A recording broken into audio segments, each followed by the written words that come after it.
बड़ी पुरानी कहावत है, कहते हैं हथेली का गोश्त गोश्त नहीं होता है और खुशामती दोस्त दोस्त नहीं होता है। कुछ ऐसा ही देखने को मिल रहा है ईरान और चाइना के बीच में। जानेंगे आखिरकार चाइना ने ईरान को कैसे मजबूर कर दिया है फाइटर जेट के मामले में। तो वहीं दूसरी तरफ अमेरिका ने भी अब भारत को झटका देने की कोशिश करी है तेजस MK2 को लेकर, पर भारत बहुत जोर शोर से लगा है। स्क्रीन पर सैटेलाइट की एक तस्वीर देख रहे हैं। आखिर इस तस्वीर को लेकर चर्चा क्यों हो रही है? भारत ऐसा क्या बना रहा है? इंजन की समस्या क्या भारत की दूर हो जाएगी? जियोपॉलिटिक्स में बहुत कुछ चल रहा है। हमेशा की तरह CIS न्यूज नेटवर्क के इस एपिसोड में जानने को मिलेगा बहुत कुछ। आइए जानते हैं इन खबरों को विस्तार से। अभी अगर पूछा जाए ना कि ईरान की सबसे बड़ी समस्या क्या है, तो ईरान कहेगा काश कोई मेरी वायुसेना को मदद कर दो। इजराइल और अमेरिका के हमले के डर में जी रहा है ईरान, क्योंकि उसे पता है कि सबके बाद उसका नंबर हो सकता है। ईरानी वायुसेना को हालांकि रूस ने सुखोई 35 फाइटर जेट की पहली खेप भेजी है, पर अब ये चर्चा हो रही है कि उसे कुछ और भी चाहिए, और इसके लिए ईरान के एयरफोर्स के चीफ ने हाल ही में पाकिस्तान की यात्रा की थी और इससे पहले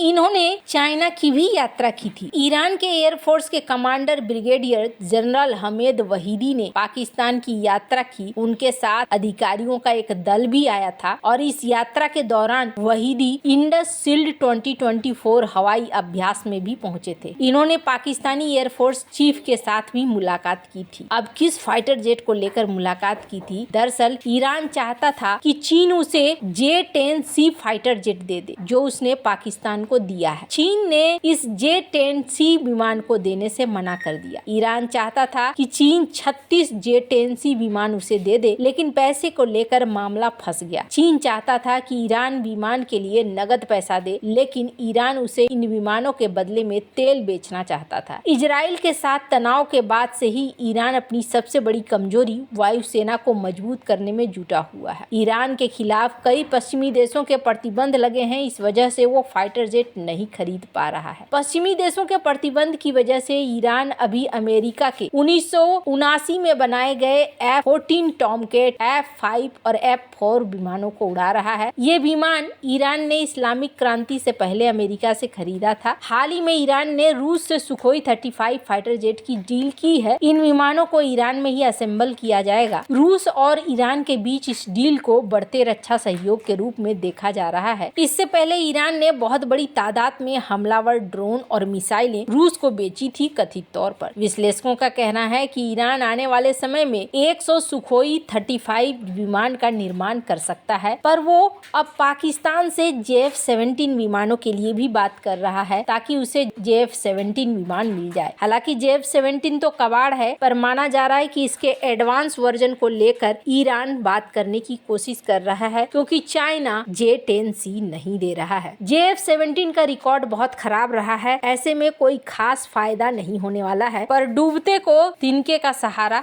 जो मिले। खैर, जहां एक तरफ ये सब कुछ चल रहा है, वहीं दूसरी तरफ भारत इंजन को लेकर एक बहुत बड़ी समस्या फेस कर रहा है। स्क्रीन पर एक आर्टिकल देख सकते हैं। एरिक गारसेटी ने ये कहा था भारत और अमेरिका के बीच में जब समझौता हुआ था इंजन को लेकर, तब कि देखो हमें भारत के ऊपर पूरा भरोसा है, तभी तो हम अपनी इतनी क्रिटिकल टेक्नोलॉजी भारत को दे रहे हैं। लेकिन ये मामला अटक कर रह गया और तेजस विमान का मामला भी देखा जा रहा है कि अटक कर ही है। अभी तक इंजन को लेकर अमेरिका की तरफ से कोई भी निर्णय निकलकर सामने नहीं आया है। माना जा रहा है कि 2025 में अगर डोनाल्ड ट्रंप की सहमति होती है तो फिर इस इंजन को लेकर बात आगे बन सकती है। जहां भारत ने तेजस MK-A के लिए GE के साथ 404 इंजन की बात करी थी, तो वहीं मार्क 2 के लिए GE414 इंजन की बात करी थी, जो कि एक हाई परफॉर्मेंस वाला आफ्टर बर्निंग टर्बोफैन इंजन है। काफी एडवांस है और इसे कई सारे लड़ाकू विमानों में इस्तेमाल किया गया है। यहाँ तक कि कोरियन KF-X में भी इसे लगाने की बात हो रही है, और यही वजह था कि भारत LCA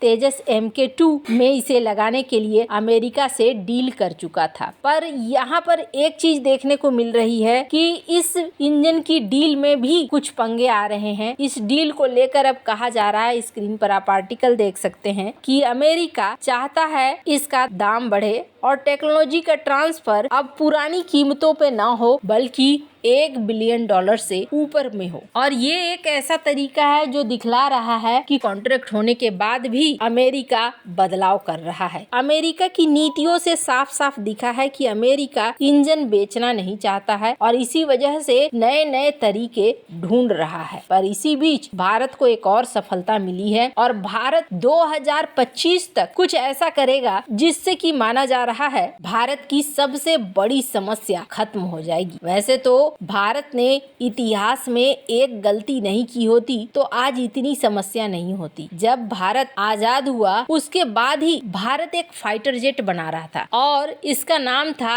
HF-24 मारुति। इसके लिए उस समय एक इंजन बनाने की भी बात हुई थी और HAL इंजन बनाने के काम पर लग गया था। लेकिन कहा जाता है कि उसी समय कावेरी जैसा जो इंजन की बात आनी शुरू हुई उस समय 703 इंजन ये बनाने की चेष्टा भारत कर रहा था। पर धीरे धीरे इस चीज को लेकर देखा जाने लगा कि भारत बहुत ज्यादा प्रगति नहीं कर सका। सोवियत संघ के विघटन के बाद भी भारत ने इंजन बनाने की तरफ ध्यान दिया लेकिन वो वाला भी उस तरीके से बात आगे नहीं बढ़ पाई। पर अब यहाँ पर जैसा कि हमने आपको पहले बताया था आपको कावेरी इंजन के इन फ्लाइट परीक्षण को अनुमति दी गई है। इसके बाद माना जा रहा है कि ये एक पहला चरण है। स्क्रीन पर आप आर्टिकल देख सकते हैं जिसमें कहा जा रहा है कि UAV के बाद अब भारत बनाना चाहता है कावेरी इंजन को फाइटर जेट के लिए भी और इसके लिए भारत ने तैयारियां भी शुरू कर दी है। स्क्रीन पर जो ये आप देख रहे हैं ये एक फैसिलिटी है जिसमें इंजन का परीक्षण किया जाता है और भारत ने